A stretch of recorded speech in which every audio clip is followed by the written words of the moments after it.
All right. What's happening, plebs? We out here with another episode of History of the Yu-Gi-Oh Player, and I believe this is episode 10, which is a nice little round number for a very special occasion here because I am joined by pretty much the most decorated player in all of Yu-Gi-Oh ever, historically, something like 35 tops or insane like that. I'm here with Patrick Hoban. How are you today? Hey, how's it going? So, yeah, he's gonna join me here. And remember, guys, that history of Yu-Gi-Oh player is a little bit different than just talking about purely Yu-Gi-Oh. We're gonna be exploring each individual, talking about who they are, where they came from, and what their relation to the game is. More than just like hey Patrick, help me with my Blackwing deck, etc. Because I know you guys would send in a lot of questions like that.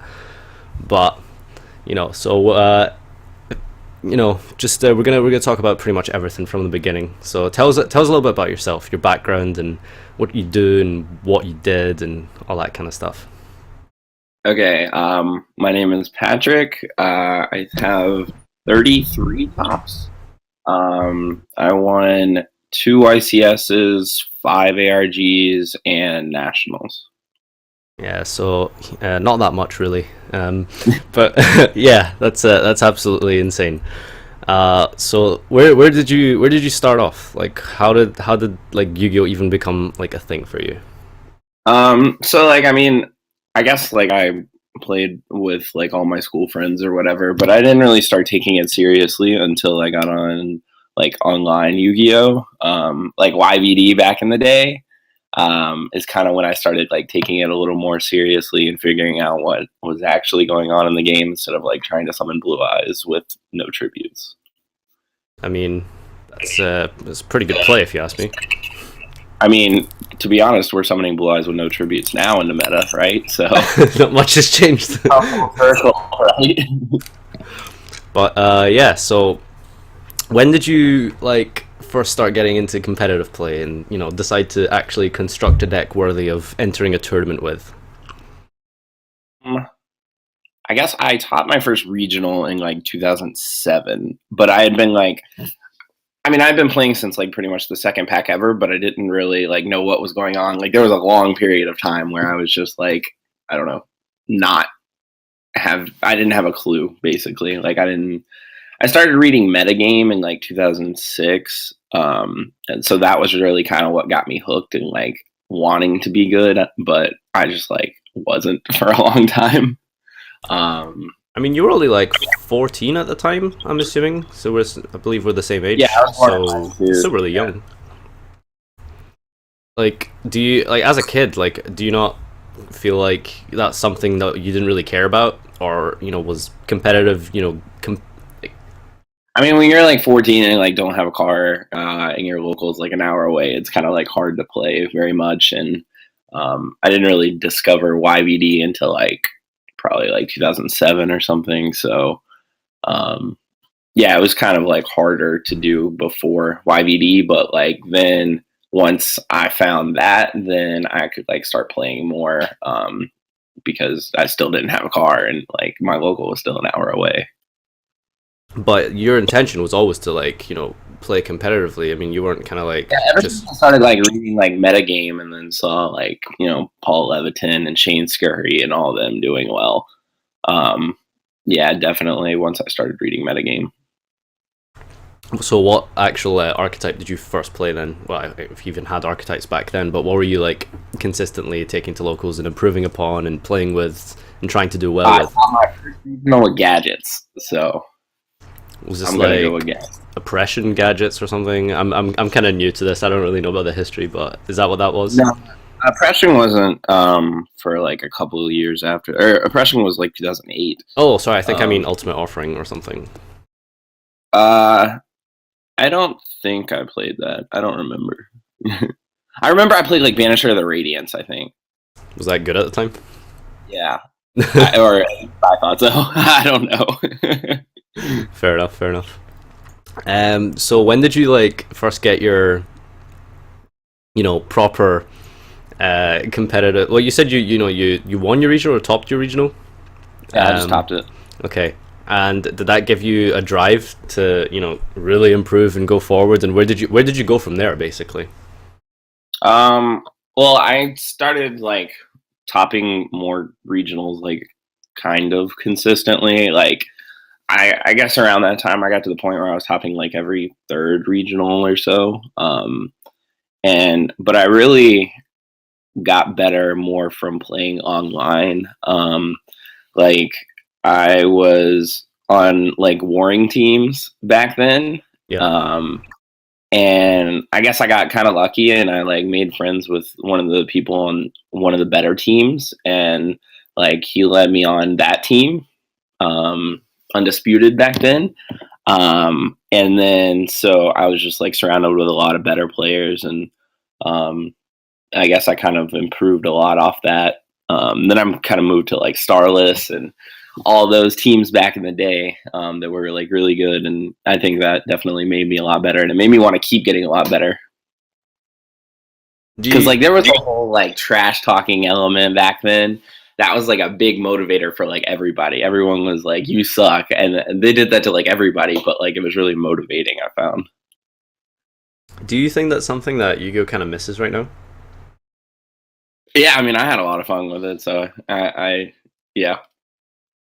Because I mean, teams and stuff are very different to how they were back in the day. I mean, you don't really hear much really at all nowadays about wars and stuff like that. Do you think Yeah, that's maybe exactly. something that should kind of come back and give a bit of a Kind resurgence of to hard. competitive scene? It's kind of hard with dueling network not here. Yeah, I feel like that's it'd be true. hard to get people to go back to like YVD or something. Maybe Yu-Gi-Oh Pro, but I don't know. Yeah. Well, so you started, consistently topping like your regionals and stuff like that at a really young age. To be honest, I mean that's pretty good for, especially considering I guess you're born and raised in like Georgia or Atlanta, right? So I mean, you had a fairly decent competitive scene for your local area. No, I was living in like North Carolina at the time, actually, Oh, okay. um, and I didn't really like ever go to locals. And then like when I moved back to Georgia, um, mm, I don't know, like my locals was still like an hour away, so I didn't really go very much. I didn't start going to locals consistently until probably like 2010 or something, And why is that? just because it was so far away and I just didn't have a car. All right. Okay. Fair enough. Okay. Right. So, I wanted to ask about your DGZ days. Is that like around this time, or is that a little bit after once you start Yeah, getting into yeah. like? I was warring on DGZ. Right. Okay. Because I've heard some some rumors and stuff that you were quite the figure, I guess you could say, controversially on there. Tell us about that. Because everybody's trying to like talk shit to everybody else, and I don't know. I found it like a really motivating environment. But like everyone wants to say like, "Oh, you're shit," and then like you just want to prove to them that you're not.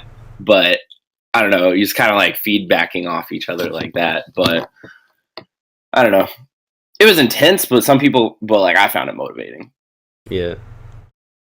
Do you think that's a positive in your like past, like being that way Yeah, online, or? I have a reason to like want to get good. Like I guess I liked the idea of getting good off of like metagame, but I didn't really have a reason to like make me want to actually do what it took to get good without that. So yeah, I feel like it was good.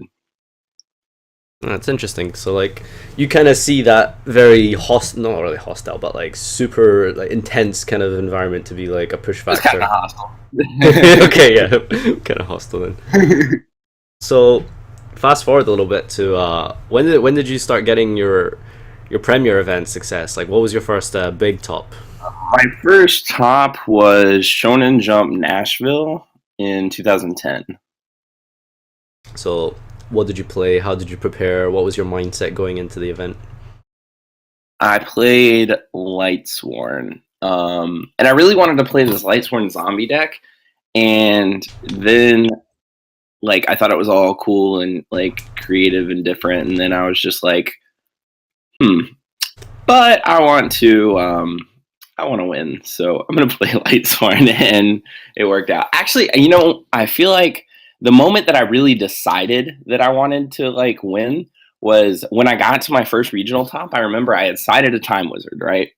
And just because Time Wizard is my favorite card, Okay. and I was like the entire time I was like, if I get to top 8, I'm gonna side in Time Wizard, and you still played out top 8 back then. So I got to top 8 and I sided it in, and my opponent was playing 6 Samurai like before Gateway or anything, and he had this giant board of like a bunch of monsters, and I had Time Wizard in my hand, and I was just like, yeah, I'm about to summon Time Wizard and like win. Right? And like I draw for my turn, and I draw Lightning Vortex, and I'm just like, huh. Well, as cool as Time Wizard is, I'm trying to win. So I played Lightning Vortex and discarded the Time Wizard. And I feel like that was the moment that I just like decided that I wanted to like win at Yu-Gi-Oh. Wow. So you guys heard it here first. Time Wizard was literally Patrick Hoban's epiphany to getting good. Damn. So yeah, where were we? Sorry. So Shonen Jump Nashville, and the Nashville. Events were pretty not as big as they are now, but I mean that's still a fairly like sizable event. What do you think? Yeah, I think Go on. What's Sorry. up? Sorry.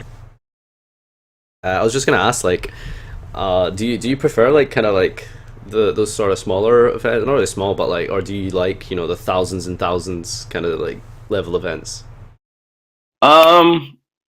Like it's weird because like the smaller events you have to go X1, so but there's almost more of a cushion when it's a bigger event. Mm-hmm. So like I feel like it's probably easier to get to top cut at a bigger event, but like easier to win a smaller event if you do get to top cut, because then there'll be fewer rounds in top cut. Whereas then you have to go like undefeated for a longer time once you get to top cut at a bigger event. So I feel like it's harder to win a bigger event, but easier to top a bigger event, if that makes sense. Yeah, that's interesting.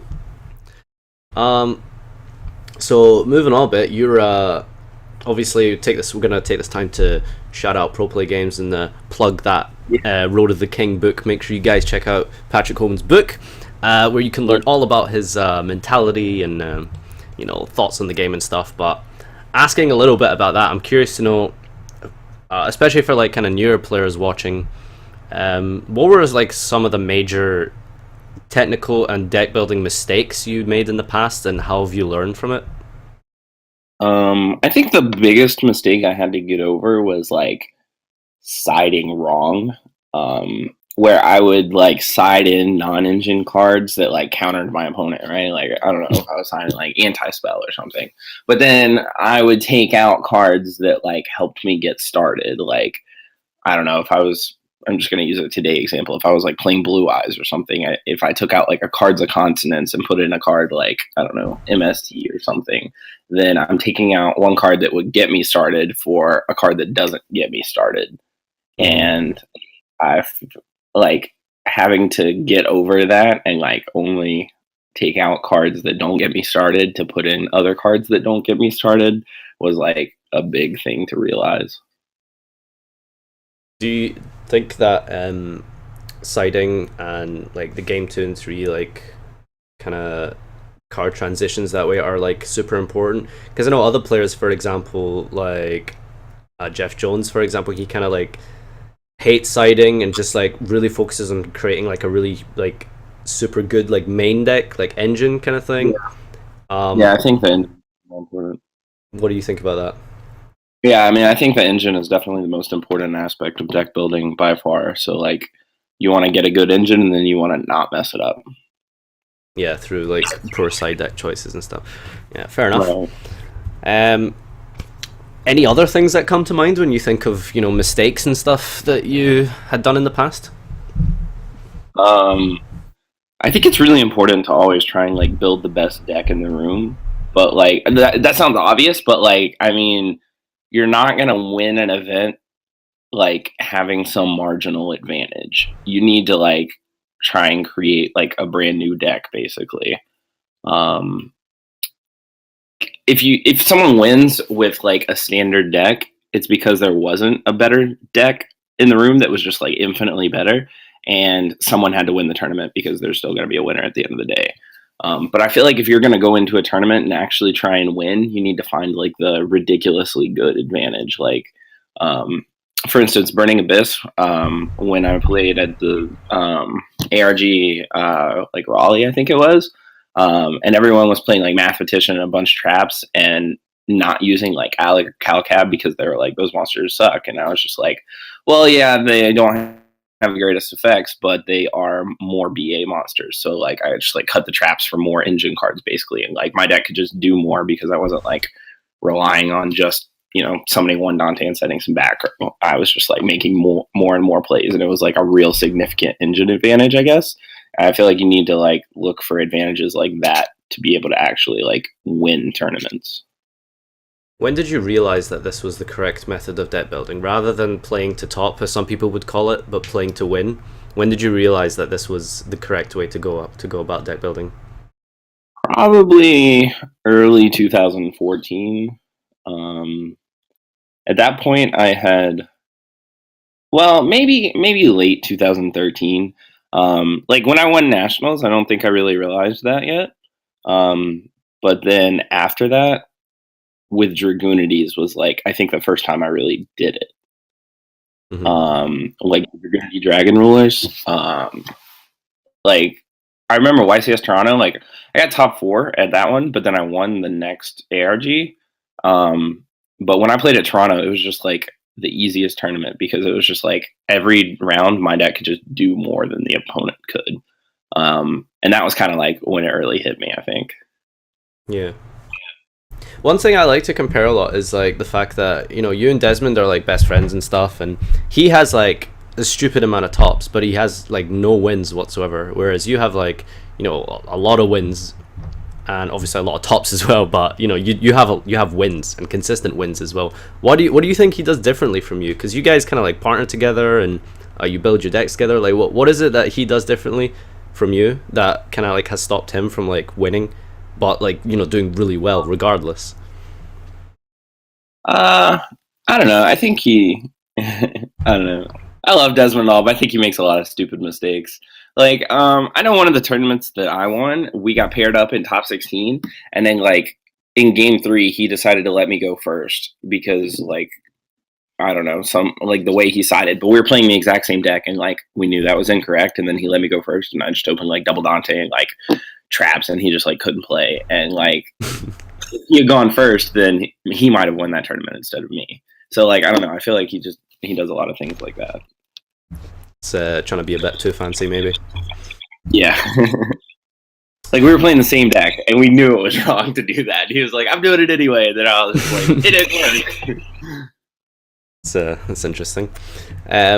So I mean, fast forward a little bit. You've done so well at so many events and stuff, but I guess like getting to Worlds was like probably biggest highlight of your career. I'm assuming.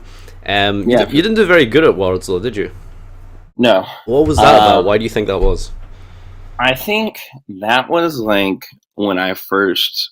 I guess that was kind of what first made me realize that you needed like a significant deck advantage because like at nationals I had like a fairly significant deck advantage, but like I didn't really realize that was like what set me over. I just thought that like I knew the mirror really well, and like I thought my deck was a little better. Like I think I was playing 3 Sacred Sword and everyone else was playing 1 or 2, and I main deck Vanity's Emptiness, so every time I drew the mirror I just flipped it at 1. But then like I like one, I did the deck profile, and then I got to Worlds, and now everyone else was playing 3 Sacred Sword, and everyone else was playing Vanity's Emptiness, and it was kind of like, huh, like you can't really outplay like a Vanity's Emptiness, and I didn't have that deck advantage anymore where I did at nationals, and I didn't like have the experience to know that like I needed that deck advantage, so I wasn't like actively pursuing it. I was just like, I know the Dragon Ruler mirror really really well. I'm gonna like think that's gonna be good, and then it was just like my opponent was like flip emptiness, and I was like, huh, that never happened at nationals because it wasn't in the meta. What would you have done differently then for Worlds? Do you think? Oh, I actually have the best strategy for Worlds. I came up with this 2 years late, but if I could go back, I would have for sure won. I would have put 3 of the Karakuri level 4 tuner in my deck, because then I would make a Drago Sack, and then I would banish my Dragon Ruler and go search the Flamvell Guard, and then I would summon and make a Beret, and with the 2 Drago Sack tokens, and Beret would summon another thing. Maybe I only need to play 2 of the Karakuri tuner, but then I would make another Drago Sack, and then make another beret, and then summon the other one and make a more. But then I would turn all their tokens to attack mode with the berets, and then I'd kill them through double Drago Sack. I thought of it 2 years too late, but I would definitely do that. Wow. That kind of goes on to the next one, actually. I mean, I was gonna ask, what do you think of like, well, not really what do you think about, but like, how do you think about building decks and stuff when it comes to like new cards or new sets or new events? Because I mean, for the longest time, I mean, you always say like, oh, I don't read cards. Like, I just read them when they come out and stuff. Is that really true? Do you actually just not care that much? I never read them within like a day or two before the set comes out. But I always look for cards that like give to myself rather than take away from my opponent. Like I like cards that, search. I like cards that, Mill and I don't stuff. know. Yeah, like I want to like go deeper into my deck because like whatever my deck's doing, I want to win because like my deck did what it was supposed to, not because my deck stopped my opponent. If that makes sense. Like that's why I don't like trap cards very much. Like I don't want to have to, rely on stopping my opponent. I feel like it's a much better strategy to look for all the cards that give to myself. Like that's why obviously Pot of Desires is so good because it just like gives you more cards. So I think that building your deck around getting to what you're supposed to do is a lot better strategy than building your deck to stop your opponent. Okay. Have you ever played the deck with like numerous traps?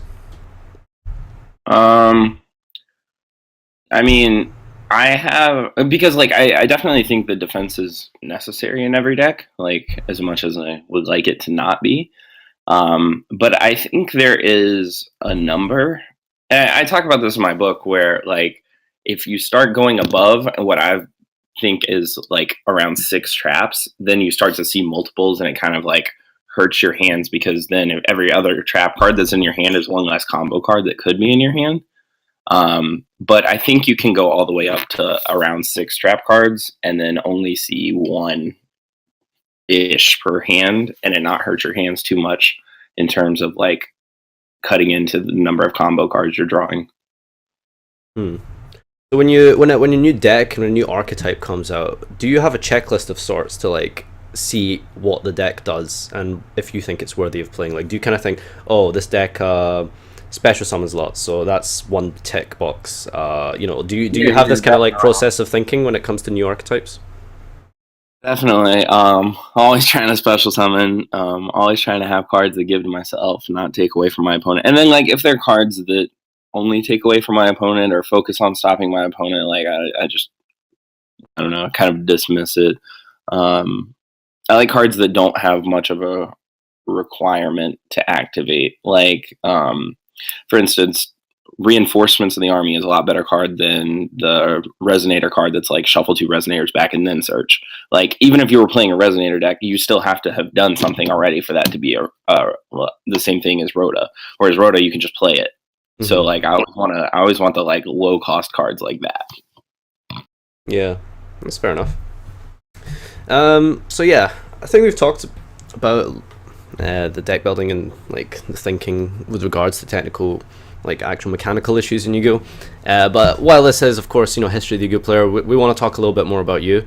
Tell us like, well, what do you do in your like spare time and stuff? Like, what do you do like for like funding yourself for Yu-Gi-Oh and all that kind of stuff? Now I just work on Hillary's campaign 90 hours a week. So went from 80 hours a week at Nationals to 90 hours on Hillary. Yeah, I have not played Yu-Gi-Oh! I did play a regional this weekend. I topped, so that was cool. But that was the first Yu-Gi-Oh! I've really played in like the last 3 months, and like there's only 6 weeks left, and I'm gonna start going to every event again after the campaign. But I feel like the campaign's kind of like a once in a lifetime opportunity. Yeah. Where I want to do it. Where do you see yourself in like 5 years? Like, I mean, you're a political science degree. You want to? Right. I would like to. Well, when I came into this campaign, I thought that I really wanted to like keep doing campaigns, I guess. But I've kind of like come to the realization that that's not exactly what I want to do. Like the thing that I don't like about politics is it's like you're representing people but like it's what if they don't know what's best, if that makes sense? Like I want to be the one that like comes up with the idea, um, rather than represents the idea. So I want to after this go work for a think tank, probably. Which like is just basically you sit around and try to think about how to fix the world. Um, Is there any specific and sector or something you'd be interested in? yeah, I think I have like the start of an idea about how to fix Social Security, like an actual fix, rather than a lazy answer, like raise it a year or two. I think I'm starting to come up with like a real solution. So like I kind of want to do that. Are you going to do further education, like get a master's or a doctorate? Yeah, I would love to, but not immediately. Just because student loans are already crushing. Yeah. But yeah, I definitely want to. Nice. So, where do you see yourself in like 5 to 10 years? Um, I would like to become like a fellow for a think tank, which is basically just like, you know, like everyone comes to you and asks you how to fix things, and like I don't know, it's just basically thinking for a living about like social issues and stuff. I mean, I don't know if it's called this in America, but it sounds like civil service, no? Um, I'm not sure exactly. Well, regardless, that's obviously something that, means a lot to you. Something that I've always like been curious about. This is gonna sound really dumb, but like, if you're gonna be pursuing like a career in that kind of like political spectrum, and your employer Googles Patrick Hoban, and they see like, I'll take full responsibility for like a lot of it, and they see all these memes about Patrick Hoban. Does that like bother you?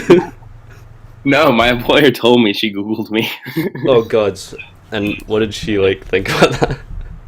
I don't. She hired me anyway, so Like how do you explain that to people who like, don't know what this is about? I just tell them I play a card game And and have probably. and have a rather boisterous fan base. Yeah, I remember my boss tried to add me on Facebook, and she was like, "Why do you have so many friends that I can't add you?" She did not understand. God, that's really something. But hey, I mean, at least you don't see it as a negative. So I mean, that's pretty cool. Yeah. So, moving on. Let's spin back around to Yu-Gi-Oh. Talking a little bit. Let's talk about some social issues in Yu-Gi-Oh. Like, what kind of like big events and stuff have you seen throughout the course of the lifespan of Yu-Gi-Oh? Like, I don't mean like actual like tournaments and stuff. I mean like things that have just happened, like maybe drama and stuff that have like affected you or changed your perspective on the game, or even maybe just like just change your perspective on like people, like because this has been a big part of your life.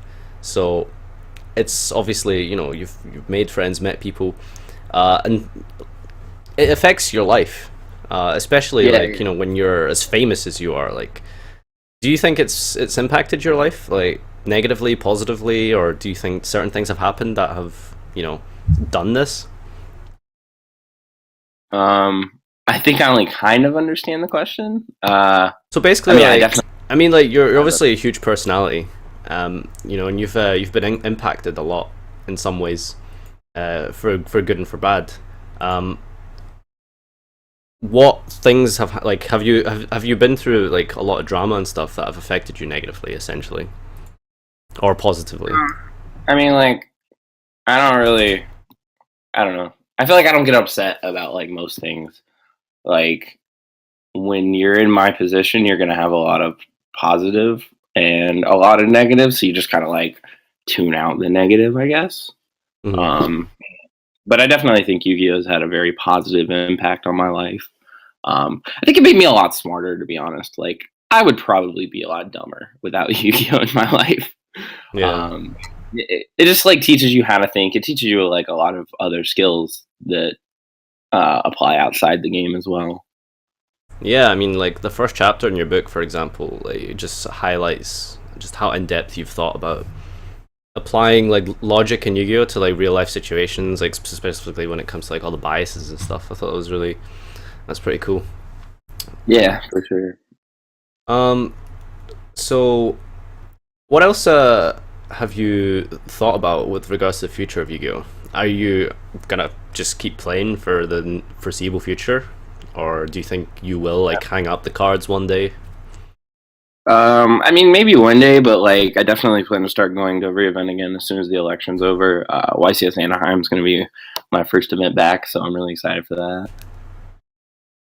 Uh, what's your goals? I think goals are really limiting. I don't like goals. I think that like as a like if you have a long term goal, like as the closer you get to it, it starts to become like when am I going to get to it, not if I'm going to get to it. So, and then like you start to see it as like going to happen. So you stop working as hard for it and then it ends up like taking longer to get there. So I don't know. I don't really like goals very much. I just want to like keep going higher, keep building more. I'm assuming you want to go back to Worlds at least. I mean, surely that's a kind of like monumental thing you want to have another Yeah. I shot mean, at. I would definitely like to do that. Like that is the like one event that I don't have. So I would like to do that, but I don't know. For the most part, I feel like goals are really limiting. Because like if that was like my only goal, because like it would be hard to like say I want to top X amount of random events. Because like I don't know, that just seems like an arbitrary number. Whereas like if I make worlds my one goal or something, then yeah, I might be really motivated for that couple months leading up to it. But what about the other like 8 or 10 months out of the year? Would I just be like totally unmotivated because the only goal I care about is worlds? So I feel like I don't know. I feel like goals are pretty counterproductive. Like I'd rather just consistently try and be motivated, and then like when I get there, because I've been motivated for so long, that like it kind of builds on itself, and I'm like in a good position to do well and to do well enough to go back. I mean, you said in your book that you really like wanted to overtake Adam Korn with the most number of tops, and Right, but see, that was kind of like a double edged sword because like on one hand it was really motivating um to like get there, but on the other hand as soon as I hit it, like I went from topping 12 events in 2014 in yeah 2014 to topping 5 in 2015, and it was just because like at the end of 2014 I hit that goal, and then it was kind of like I lost motivation because like now I did it, now what? And I guess I just like didn't care as much. So it was one thing that I do think was good about that is I think most people like if they have a goal, it might be like win a YCS or something. And I think that's why you see a lot of people only win one YCS if they do win one, because then they get it and they're like, "No, I'm content. I'm happy with it." I do think the one good thing about my goal of trying to pass Adam was that even when I was winning, my goal was never to win a certain tournament. So like I didn't get content winning a tournament, and then by the time I got to actually passing Adam, I'd won like 7 tournaments already. So like I feel like the topping goal really helped the winning goal. Where if I had done it the other way, like I wanted to win the most tournaments, like it would have been really hard to get past 5. I think. so essentially all down to the journey rather than the destination. Yeah, definitely. All right, that's fair enough.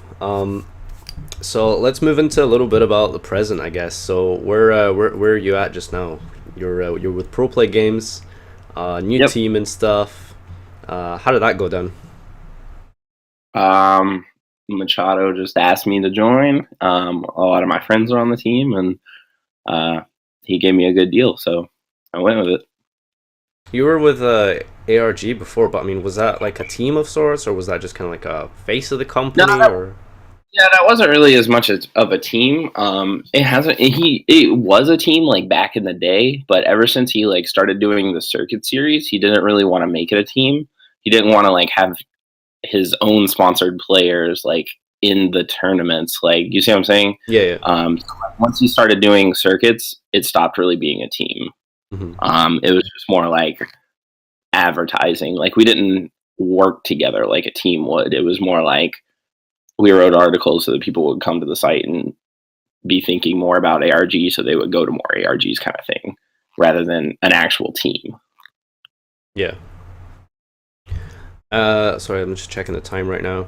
For those of you in chat want to throw some questions out at Patrick, we'll get to a Q&A shortly after I just have some of my own questions finished up. So anyone in the Twitch chat, if you guys just throw out some like non-Spurglord questions, that'd be really nice, and we'll read them out in about 10-15 minutes.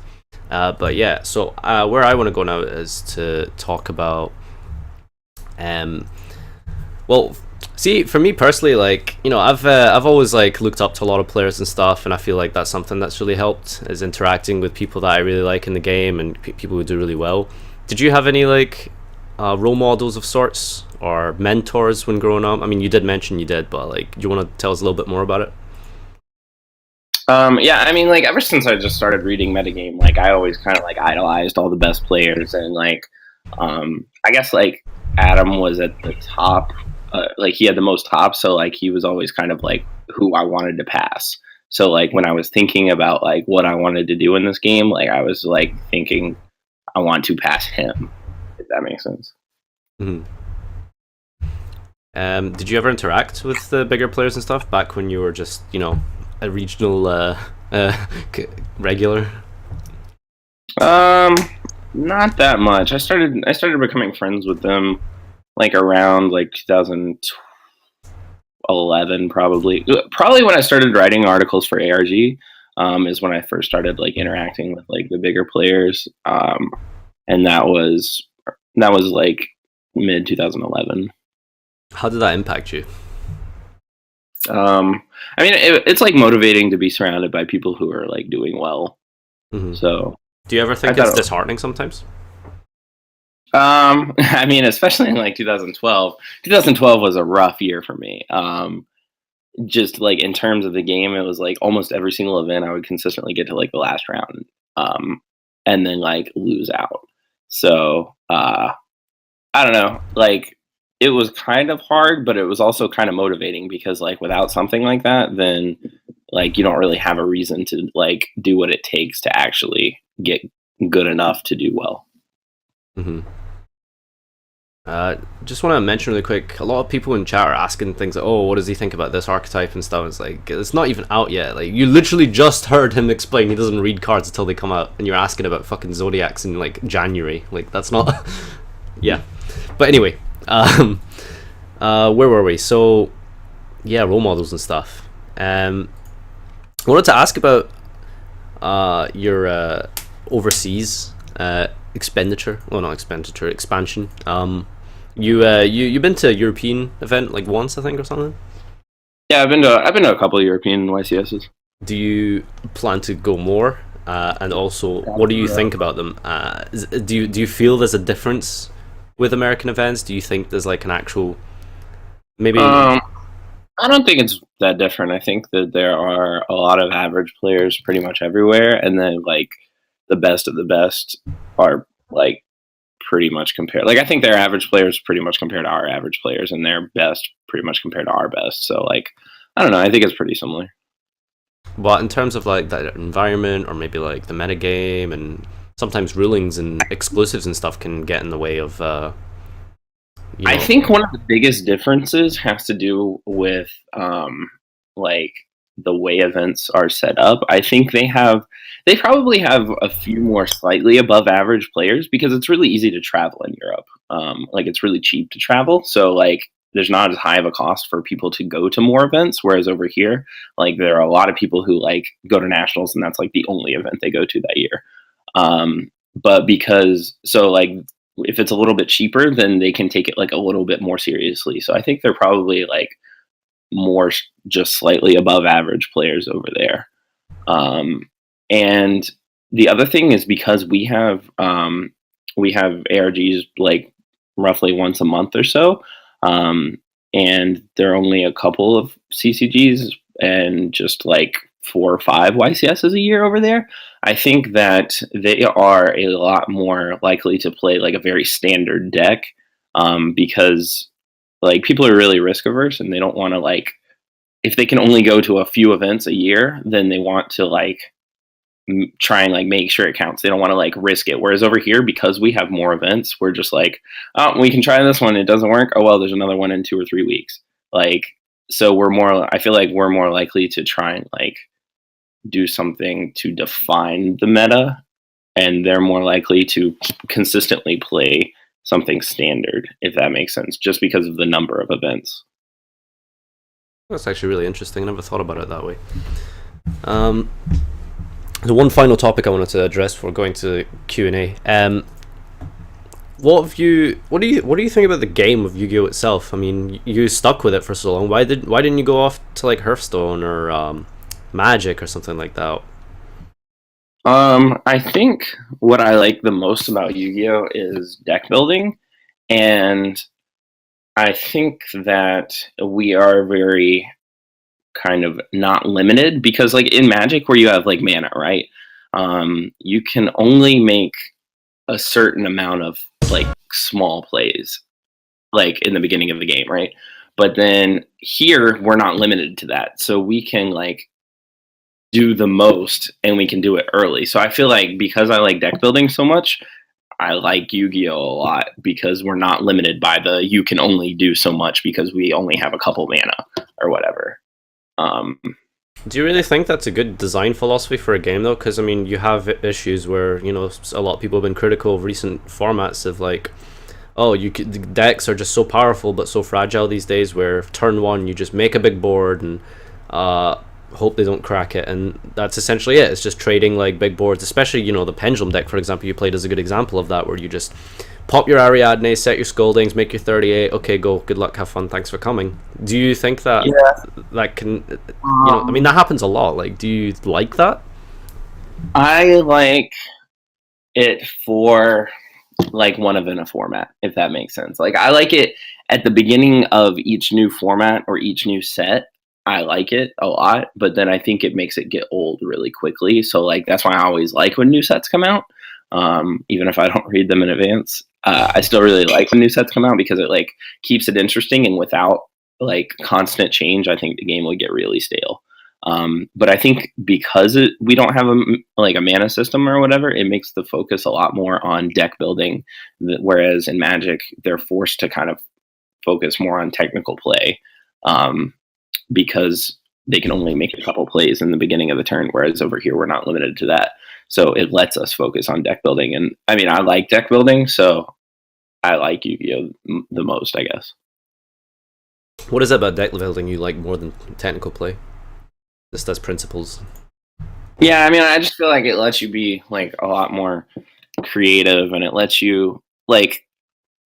It's hard to outplay everybody in the room when all you have is like maybe, even if you're the best in the room, the average player probably knows 80% of what you know. So it's going to be hard to like, yeah, you might get to top cut, but like to be able to consistently win tournaments, I feel like you have to focus on deck building because the only way to consistently like win a tournament is to have a better deck than everyone else in the room.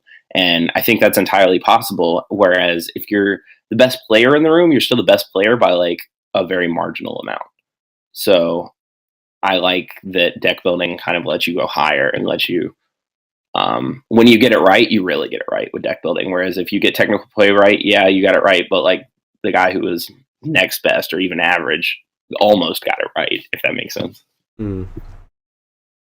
One final thing before we go to questions. What's like some of the things you'd change over Yu-Gi-Oh? I mean, you've been playing since the very beginning, but mechanically, as a design philosophy, is there anything that you really don't like or feel like is outdated or should be changed or reversed? No, I just like Yu-Gi-Oh. You've never been someone to complain about formats or anything. You've just kind of like what I really liked the last time we spoke is it was actually really inspiring because a lot of people say like, oh, this format, blah blah, this format, but you were just kind of like, I'm just ready for the next challenge, kind of thing. Like you've Yeah, I mean, I don't really care what the change is. I just care that there is change because like that's where it's going to be so much fun. Is being able to consistently do something else. Like I don't want to solve the same puzzle over and over again. I want to like solve new puzzles. So like I don't really care what the change is. I just care that there is change. Yeah. I think there was one last thing I forgot to ask.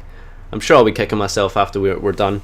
But let's jump into some questions. So let's see what we got here. Yeah, someone's asking about like some of the controversial things in your book, like gin. But the other issue, for example, as well, was the issue of collusion or bribery or something. Apparently, it comes under with the emptiness issue, I think. So you say like, oh, if you take out emptiness, I'll let you go first or something like that. Do you want to clear that up a little bit? Oh, I thought I was legal. Guess it's not, but the gin thing is legal. Never done it. I just thought of it and I thought it was clever, so I put it in the book. Yeah. And what about the gin thing? Because people, I mean, we've gone through this so many times, but you know, I don't know. I feel like when it comes to the rules, I feel like there's no like barely legal. I feel like that doesn't exist. I feel like there's legal and there's not legal. And I feel like you should do what you can to win legally. And I don't like, I think if you imagine a box of legal and not, I think the closer you are to the edge, I think people associate as not good. Whereas I think as long as you're within the box, then it's still just legal. Like, I don't think there's different degrees of legal, if that makes sense. Yeah. So. How do you feel with Upstart going to one? So one of my friends mentioned a good point and stuff, like, you know, shout outs to Beaky. You know, he was saying like the card should essentially just be banned because like it just lets you play like less cards than the, you know, the actual standardized like number that Konami have set for you. What I mean, and it's your signature card basically. Like, you've been playing it since forever. You've always played 3 in like every deck. What did you think about the hit? Made me feel powerful. Did you think it was correct? Put it on. Yeah. I don't know. I think that they could do a lot of things, but like I said, I don't really think it matters what they do as long as they just do something. So like, I don't really care about any individual changes. It didn't like offend me or anything. I just like that there is change. But do you see the card as a problem at all? The fact that it just simply lets you play less cards with pretty much no cost? I like my deck doing what it's supposed to do, so I like being able to play less cards. But I don't know. What was it like to write your own book? It was a lot of work. Yeah. It took like over a year. Just planning it was like 6 months, and then writing it was, I don't know, it's like almost 500 pages. It is 500 pages. Yeah. But yeah, it was a lot of work, but definitely really rewarding. Glad I did it. Sorry, I'm just trying to get through these as fast as I can. Was there any point in time you wanted to quit Yu-Gi-Oh? Nope. You've never, like, really? Like, you've never just kind of, like, sat there one day, like, failed your, like, 3rd event in a row or something, and just been like, oh, I fucking hate this game, frustrated, and never, ever had that feeling? Nope. I just know there'll be another format or another set come out, and then it'll change and it'll get better.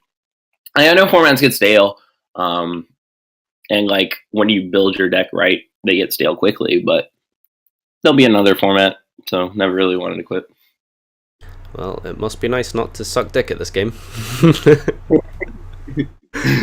Let's see. Do you plan on coming to a European event anytime soon? I would like to, yeah, but I don't have any like specific plans for any of the announced events. Shout outs to Pro Play Games. Make sure you hook Patrick up with some travel over here. That'd be pretty awesome. If you could put any mechanic into Yu-Gi-Oh, for example, like Mulligan, what would you add, if anything? Ooh, I got this one. So let's say you like summon Armageddon Knight. I would like to be able to like send a card from my side deck. Like if I could send Shaddoll Dragon, that way I could like have access to it, but then I don't have to like draw Shaddoll Dragon. I could only draw like the good cards. Mm-hmm. And there's like a real cost associated with it because like, yeah, I could do that and it seems really unfair, but now I'm also playing with a 14 card side deck. And if I do that for my entire side deck, then I'm playing with a 0 card side deck. So I think that would be a really interesting. It would definitely make the game a lot more powerful. But I don't think that's bad because it would make it more powerful for everybody. So it'd be fine. I think it's I disagree, but I think it's interesting that you think that if everyone has access to broken cards, then it's fine. Would you agree that's kind of how you think? Yeah. Okay, fair I enough. don't think Dragon Rulers were bad. Like they were definitely like the best cards ever, but like I don't think they were bad because like yeah, my opponent had Dragon Rulers too. Yeah, fair enough. Um, do you think that cards that cannot be searched, which are currently at 1 or 2, I guess, should just be banned? For example, Soul Charge. Um, yeah, probably like 0 or 3. Hmm. I don't really like the whole one aspect. Yeah. What do you think are the weaknesses of some of the Blue Eyes deck? It breaks. You have to play 3 blue eyes in it. You say that like it's a bad thing. Like, No, I'm not trying to draw blue eyes. would you say the wind up list you went 9-1 with was incorrect due to maining double MST? It's probably incorrect because I'm making like a million traps. What do you think of cards that say you or the player cannot, for example, floodgates essentially? Oh yeah, I don't particularly like floodgates. Like, don't get me wrong, I'll play them. Like they're broken, but like I wish they weren't. Um, what's been your favorite deck of all time? I'm assuming Ignites, right? If I'm correct. Probably Dragon Rulers. I like Dragon Rulers a lot. Do you think that has anything to do with just like your how would you call it? I guess like a bias towards it because you know you did so well with it, you went to Worlds with it. Probably. Fair enough. But on the other hand, also just like really powerful cards, and I think they're probably the most powerful cards ever. So, Mm. Uh, what are your opinions on ABC? You know, I did say people shouldn't ask questions about the future and stuff because you don't really care. But I mean, ABCs are sort of near or around the corner. ever, Do you know anything about them? ever read them. Oh, okay, fair enough. And oh, this is actually a good question. How were your DN days? I believe you got IP banned or something, right? Yeah, I did. What was that about? I don't know. I just talk shit. I like talking shit. It's one of my favorite pastimes. Okay, fair enough. Did you play a lot of DN like constantly, like just on it, like grinding? Not like a ton. Mm. I just liked it for the like search engine mostly. Like I did play, but like I mostly used it for like a search engine. I don't know if this is an inside joke or something, but someone's asking me to ask: do you still admit that European Rules of Kings Cup is better than America's? Mm, yeah, it is.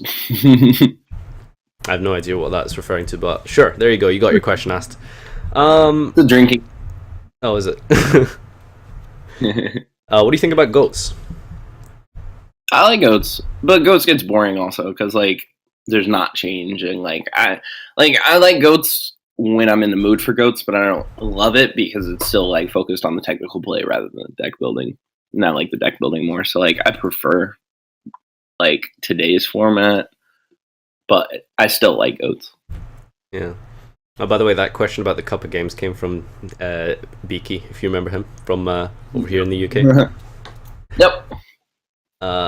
What was your opinion on having draft during Top Cut YCSs? And if you had the choice, would you change Top Cut back to draft? That was broken because it was like if you just practice for draft, all you had to do was go X2 and you won the YCS because like no one else practiced for draft. So, do you think that's better? I mean, I personally think you should just play with the deck. I don't. I think sure draft YCSs would be cool and stuff for Swiss and Top Cut, but I mean mixing them two together, I feel like is wrong. Like, what do you think about um, I like both. I wish they did both. that? So you want them to mixed, or you just mean like separate, like kind of YCSs? Like I wish they had like some draft YCSs, some maybe constructed Swiss draft top cut, maybe just some all constructed. Like I just wish they mix it up. Like I said, I like change. Mm-hmm. There's a question here from Hoban is bad. I'm not sure if this is like ironic. He's asking a serious question, but anyway, would you rather play a deck with a higher ceiling along with a higher chance to brick, or a deck with a lower ceiling but more consistency? I think I know the answer to this because I've read your book. Hee hee. Yeah, for sure, higher ceiling, but higher ceiling, more consistency. They don't have to like be opposites. They can be a higher ceiling and more consistent. But I would still pick higher ceiling. Less consistent between those two. What are your thoughts on America having different rulings compared to the rest of the TCG? They should probably get their shit together, probably.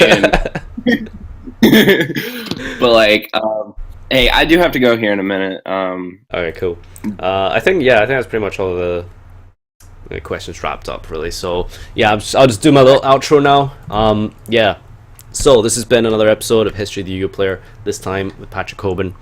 I can't thank you enough for agreeing to come onto this. Make sure you guys do check out his book. I personally have reviewed it on my channel, and I think it is definitely worth a purchase. Anyone who takes this game seriously, definitely check it out on Amazon.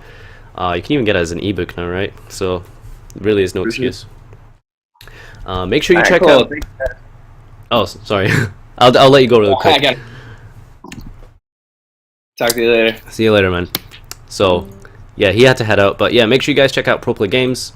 And you can find this video on my YouTube channel, not tonight, but tomorrow night, because I have to give some kind of advantage to y'all for coming out to the stream live. But yeah, I'll put it up. What day is it today? Yeah, it'll be up on YouTube Tuesday night, so tomorrow night, because I got some deck profiles and stuff lined up. But yeah, this has been History of the Yu-Gi-Oh Player with Patrick Hoban. Thanks, guys.